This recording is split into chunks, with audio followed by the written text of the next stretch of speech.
What do you do when God doesn't answer? When you follow all the best instructions, whether you read them straight from Jesus or you heard about them from a more religious friend or you saw some tips online maybe. What about when you put all those things into practice and yet heaven stays silent? Do you give up? Do you conclude that God doesn't listen or doesn't care or doesn't exist? I mean, that's really what's at the heart of this question, right? Is God who I think God is if my prayers continue to go unanswered? So what do you do? Well, it turns out that Jesus poses his own answer to that question. And he does so by telling this story. He said, in a certain town, there was a judge who neither feared God nor cared what people thought. In other words, the guy was a and there was a widow in that town who kept coming to him with the plea, grant me justice against my adversary. The verb here that's translated as grant me justice is a word that literally means to avenge or vindicate.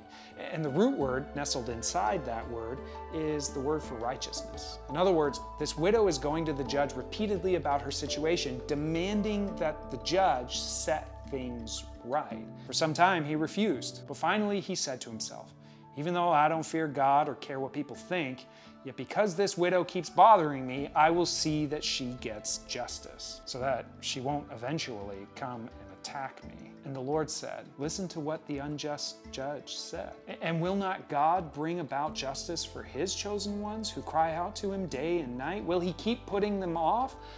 I tell you, he'll see that they get justice, and quickly. What's Jesus' point? Well, what do you do when heaven seems to be ignoring you? What do you do when you've asked for something and God is silent? When it feels like he's just shrugging you off? You keep asking, you keep praying. Actually, the language is a little more direct. She demanded it. Keep demanding it from God. Now, I'd be remiss if I didn't point out the it of her demand. She's demanding vindication. She's been dealt a bad hand, a raw deal. She's been wronged and is demanding that the judge set things right. So on the one hand, when heaven doesn't answer your prayers, Jesus does say, keep banging on the door, keep calling, keep praying. But on the other hand, it's worth asking, what's the it that I'm demanding? Jesus says that God will give justice for those who call out to him. Am I demanding justice from God? Am I asking for vindication? Am I begging God to set things right? In this parable, this story, Jesus is encouraging us to be persistent in our prayerful pursuit of justice. Here's what that means for me.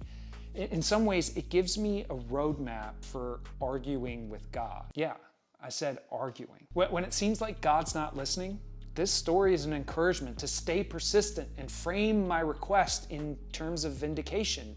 In other words, God, I'm persistently demanding this of you because it's a matter of justice. It's a matter of right and wrong, and you're the only one who can make it right. In some ways, it puts God's reputation on the line, which is actually something Jesus also taught when he taught on prayer. Here's what he said once. Which of you who has a friend will go to him at midnight and say to him, friend, lend me 3 loaves, for a friend of mine has arrived on a journey and I have nothing to set before him. And he will answer from within, do not bother me. The door is now shut. My children are with me in bed. I cannot get up and give you anything. Did you notice the question mark at the end of that paragraph? I know it doesn't read like one big question, but it actually is. Jesus is asking his disciples, who of you has a friend who would do this? Who if you asked for bread at midnight for a guest, who of you has a friend who would say, no, go away? Now, we don't live in first century Middle East, so we miss that this is actually a rhetorical question and that everyone knows the answer is, of course not. Nobody has a friend like that who would say no, because that would be insane. Hospitality isn't the job of the individual, it's the job of the community. And when one person welcomes a guest, the reputation of the entire village is on the line. And so Jesus continues, I tell you, though he will not get up and give him anything because he is his friend, yet because of his impudence, or some translations say shame, or because of his shameless audacity. Actually, almost every English translation has a different word here where we see impudence. But every translation is trying to get at the idea of reputation. The friend's reputation is on the line. Both of these guys are going to be shamed if the one man can't provide bread for hospitality. I tell you, though he will not give it up and give him anything because he is his friend, yet because of his impudence, because of shame and reputation, he will rise and give him whatever he needs. Here's the point. Pray in a way that puts God's reputation on the line.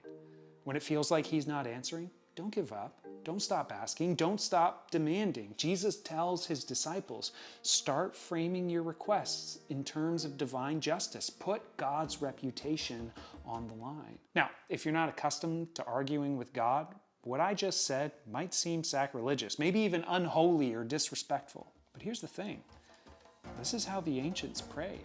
This is how Moses prayed. This is how David prayed. Go read their stories in the Old Testament.